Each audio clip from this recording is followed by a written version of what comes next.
जय श्री राम दोस्तों, स्वागत है आप सभी का सनातन धर्म यात्रा में। दोस्तों, पिछले वीडियो में आपने मनुस्मृति के द्वितीय अध्याय के 224 श्लोकों को सुना और समझा। अब आइए चलते हैं मनुस्मृति के तृतीय अध्याय के पहले श्लोक से लेकर 5वें श्लोक तक और आज इन श्लोकों को सुनने और समझने का प्रयास करेंगे। तो आइए सबसे पहले देखते हैं तृतीय अध्याय का पहला श्लोक। इसमें है ब्रह्मचर्य और वेदाध्ययन काल। इसमें लिखा है षड्त्रिंश शब्द का विकम चर्य गुरो त्रैविधिकम व्रतम तदिकम पादिकम व ग्रहण आंतिक में विवा। अर्थात गुरु के समीप रहते हुए ब्रह्मचारी को त्रिवैदिकम व्रतम ज्ञान कर्म उपासना रूप त्रिविध ज्ञान देने वाले वेदों के अध्ययन संबंधी ब्रह्मचर्य व्रत का षड्त्रिदशद आब्दिकम 36 वर्ष पर्यंत तद अधिकम उसके आधे अर्थात 18 वर्ष पर्यंत व अथवा पादिकम उन 36 के चौथे भाग अर्थात 9 वर्ष पर्यंत व अथवा ग्रहण अंतिकम एवं जब तक विद्या पूरी ना हो जाए तब तक चर्यम यानी पालन करना चाहिए। 8वें वर्ष से आगे 36वें वर्ष पर्यंत अर्थात वेद के सांगोपांग पढ़ने में 12 वर्ष मिलके 36 और 8 मिलके 44 अथवा 18 वर्षों का ब्रह्मचर्य और 8 पूर्व के मिलाके 26 व 9 वर्ष तथा जब तक विद्या पूरी ग्रहण न कर लेवे तब तक ब्रह्मचर्य रखें। उसके बाद दूसरा श्लोक है समावर्तन कब करें। तो इसमें लिखा है वेदानधीत्य वेदो वा वेदम वापि यथाक्रमम अभिलुप्त ब्रह्मचर्यो गृहस्थाश्रम मावशेत। अर्थात वेदो वा वेदम यथाक्रमम अधीत्य ब्रह्मचर्य से 4, 3, 2 अथवा 1 वेद को यथावत पढ़ अविलुप्त ब्रह्मचर्य अखंडित ब्रह्मचर्य का पालन करें। गृहस्थ आश्रम आवशेत गृह आश्रम को धारण करें। जब यथावत ब्रह्मचर्य आचार्य अनुकूल व्रत धर्म के चारों 3 अथवा 2 अथवा 1 वेद को सांगोपांग पढ़ के जिसका ब्रह्मचर्य खंडित ना हुआ हो वह पुरुष व स्त्री गृह आश्रम में प्रवेश करे। अब इसकी अनुशीलन देखते हैं। तो समावर्तन से अभिप्राय गुरु के समीप रहकर ब्रह्मचर्य व्रत का पालन करते हुए वेदों एवं वेदांग शास्त्रों की शिक्षा प्राप्त कर गुरुकुल से घर वापस लौटने का नाम समावर्तन है। यह प्रधानतया गृहस्थ धारण करने के उद्देश्य से किया जाता है। शम और आ उपसर्ग पूर्वक व्रत यानी व्रत ने स्वादि धातु से ल्युट प्रत्यय के योग से समावर्तन शब्द निष्पन्न होता है। इसका शाब्दिक अर्थ है वापस लौटना। यह एक संस्कार है जिसको स्नान भी कहा जाता है। इसी कारण समावर्तन करने वाले को स्नातक कहा जाता है। स्नातक 3 प्रकार के होते हैं। त्रय एव स्नातका भवन्ति विद्या स्नातको व्रत स्नातको विद्या व्रत स्नातको कश्येति। अर्थात स्नातक गुरुकुल से शिक्षा प्राप्त करके घर लौटने वाले शिक्षित व्यक्ति 3 प्रकार के होते हैं। पहला विद्या स्नातक जो विद्या को समाप्त करके किंतु ब्रह्मचर्य व्रत को पूर्ण न करके समावर्तन करते हैं। दूसरा है व्रत स्नातक जो ब्रह्मचर्य व्रत को समाप्त करके किंतु विद्या को पूर्ण करके नहीं लौटते हैं, वे स्नातक बनते हैं। और तीसरा है विद्या व्रत स्नातक जो विद्या तथा ब्रह्मचर्य व्रत दोनों को पूर्ण करके स्नातक बनते हैं। उसके बाद समावर्तन का काल और उसके आवश्यक नियम। तो उपयुक्त तीसरे अध्याय के प्रथम और दूसरे श्लोकों में मनु ने समावर्तन के काल और उसके लिए आवश्यक नियमों का उल्लेख किया है। उनके अनुसार समावर्तन के लिए प्रमुख 2 नियम हैं। त्रिविद्या रूप चारों वेदों के अध्ययन काल में 36, 18 और 9 वर्षों की 3 अवधि निर्धारित की हैं। इस प्रकार प्रत्येक व्यक्ति के लिए कम से कम 9 वर्ष तक गुरुकुल में रहते हुए ब्रह्मचर्य व्रत का पालन करना अनिवार्य है। इसके साथ साथ यह भी अनिवार्य है कि द्विज कम से कम 1 वेद का सांगोपांग अध्ययन अवश्य करे। उससे अधिक 2, 3, 4 वेदों का अध्ययन करना उसकी इच्छा पर निर्भर है। इन दोनों नियमों को पूर्ण करके ही द्विज के लिए स्नातक बन के गृह आश्रम को धारण करने का विधान है, अन्यथा नहीं। इन तथा मनु के अन्य वचनों के अनुसार समावर्तन का काल कम से कम 25 वर्ष के अनंतर निर्धारित होता है।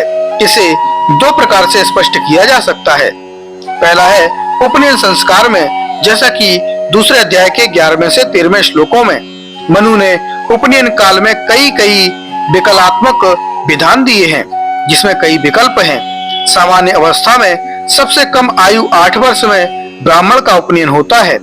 9 वर्ष कम से कम एक वेद के सांगोपांग अध्ययन का काल है।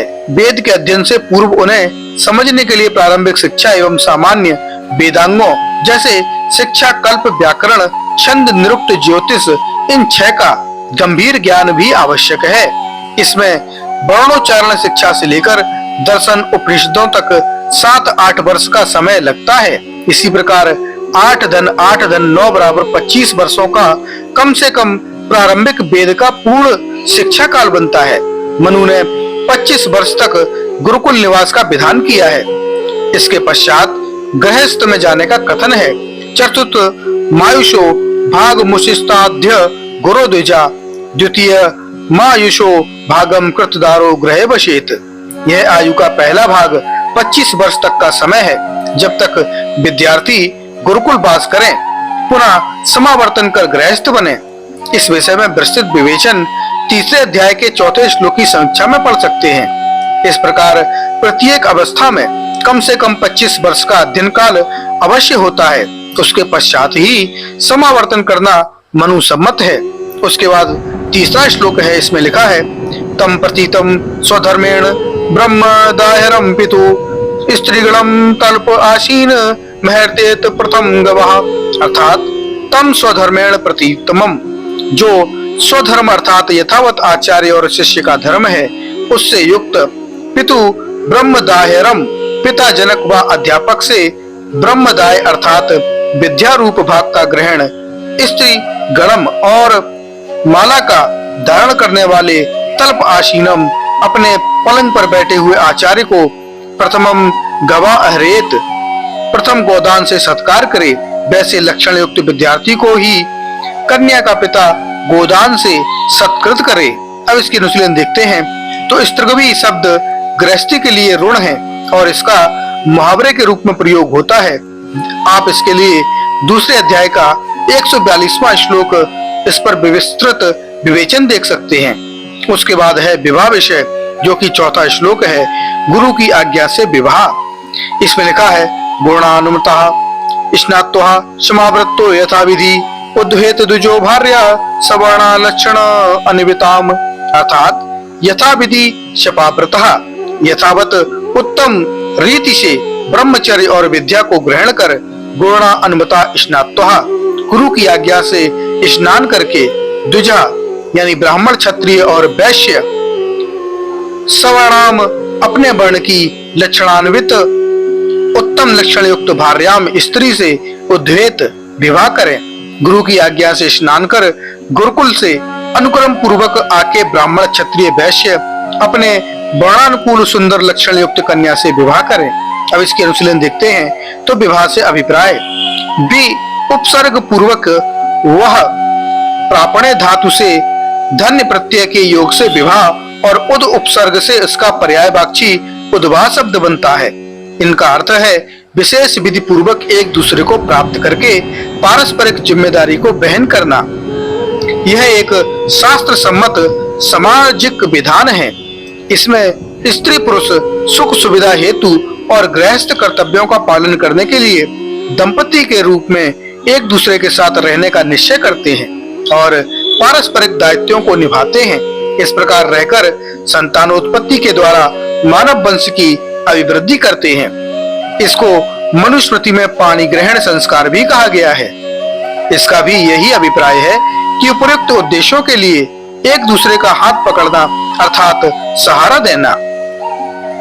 मनुस्मृति में स्त्री पुरुषों के विवाह की आयु अत्यंत प्रसिद्धि के कारण मनु ने यहाँ विवाह की आयु का उल्लेख नहीं किया है, किंतु अन्यत्र इसका स्पष्ट उल्लेख है। प्रसंगवश उस पर यहाँ विस्तृत विवेचन किया जाता है। वेदों में तथा अन्य शास्त्रों में मनुष्य की औसत आयु 100 वर्ष मानी गई है। इसी आधार पर वेदों में 100 और 100 वर्षों से अधिक स्वइंद्रिय से युक्त जीवन प्राप्ति की प्रार्थना की गई है। तक्ष चक्षुष बहितम पुरस्ता इच्छुक मुच्यरत पश्चिम सरदा शतम जीवे सरदा शतम शृणुयाम सरदा शतम प्रवच्चाम सरदा शतम अदीनः श्याम सरदा शतम भूयस्य शरदा सतात। यजुर्वेद 36वें अध्याय का 24वां मंत्र। इस औसत आयु के आधार पर मनु ने मनुष्य जीवन को निम्न 4 अवस्थाओं में विभाजित करके उसकी अवधि निर्धारित की है। चतुर्थ मायुषो भाग मुचिस्त्वाधम गुर्दो द्विजः। द्वितीय मायुषो भागम कृतदारो ग्रहे वशेत बने सुचा भृत्येवं तृतीयम भाग मायुषः। चतुर्थ मायुषो भागम त्यक्त्वा संग परिंग प्रजेत। 100 वर्ष की आयु में इस प्रकार 25-25 वर्ष के 4 भाग होते हैं।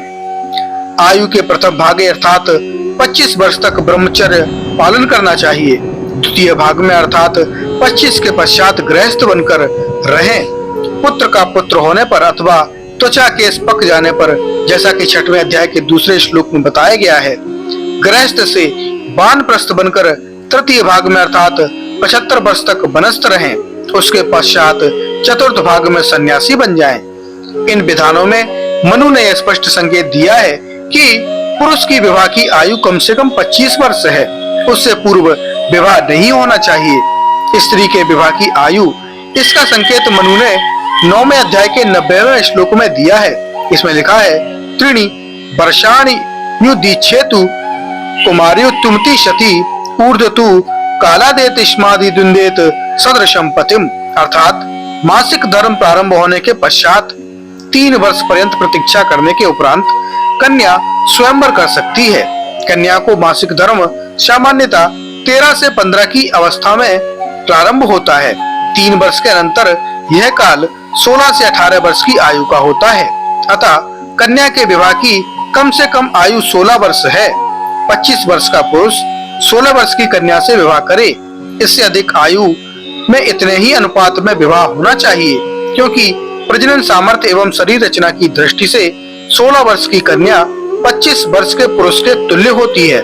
मनु ने विवाहोपरांत स्त्री के कर्तव्यों का जो वर्णन किया है, जैसे गृह कार्यों में दक्ष होना, घर की साज सज्जा शुद्धि आदि में चतुर होना, आय व्यय की संभाल रखना, 5वें अध्याय के 150वें श्लोकों में गृह स्वामिनी होना, सभी वस्तुओं को संभाल धार्मिक अनुष्ठानों का संयोजन करना, 9वें अध्याय के 11वें, 26वें से 28वें और 96वें तथा 101वें श्लोकों में। इनसे भी यह ज्ञात होता है कि ये सभी अल्पायु के नहीं अपितु समझदार युवती के लिए बेहद कर्तव्य हैं। इससे यह भी सिद्ध होता है कि कन्या की विवाह की योग्य आयु 16 से 17 वर्ष से ऊपर ही है।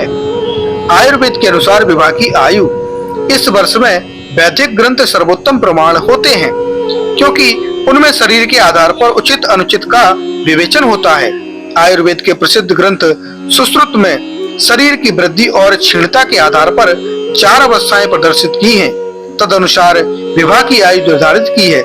चतुर्षो अवस्था शरीरस्य वृद्धि यौवनम संपूर्णता किंचित परिहानि चेति अषोडशात वृद्धि आपंच विंशते यौवनम अचत्वारिंशतः संपूर्णता तथा किंचित परिहानि चेति। सुश्रुत सूत्र स्थान 35/25। शरीर की 4 अवस्थाएं हैं।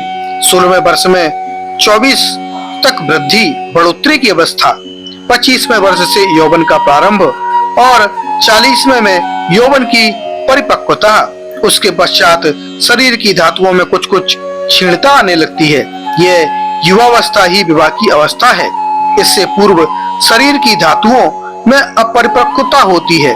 बाल विवाह से जहाँ शरीर की धातुओं का विकास रुक जाता है, वहाँ गर्भ और संतान संबंधी अनेक आशंकाएं हो जाती हैं, जैसे गर्भ का न रहना, गर्भस्राव, गर्भपात, दुर्बल संतान का जन्म, जन्म के बाद शीघ्र मृत्यु, संतान का अस्वस्थ रहना।